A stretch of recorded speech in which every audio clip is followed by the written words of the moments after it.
They're living beings like anyone else, and to just give up on a dog because they had a bad experience or a bad beginning in life is not fair. It's just like a kid. We try to find the ways to make them as happy and as whole and as comfortable as we can, and I feel like that's the same thing that we need to do for our dogs.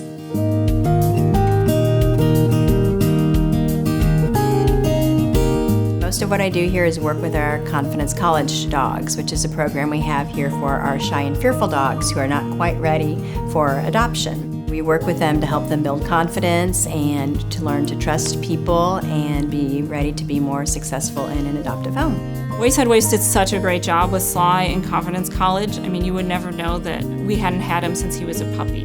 They told us he came from a hoarding situation, so he lived outside with about 11 other dogs.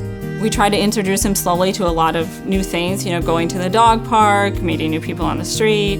So I think the training at Wayside Waifs really changed his life. He wasn't afraid of those things.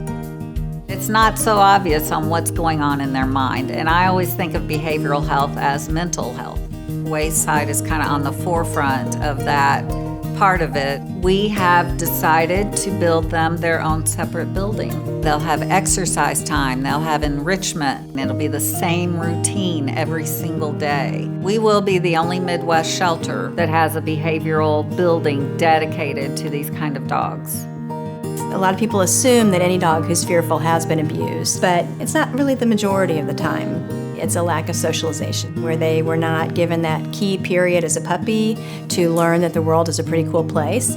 If Sly could talk, I think he would say he loves being part of the pack here at our house. I think he would probably tell me he's grateful to us and probably Wayside Waifs for giving him a chance to share his happy spirit with us and the world, really, everybody he meets. When they finally make that leap and a dog who didn't want anything to do with you now loves you and is excited to see you, it's wonderful.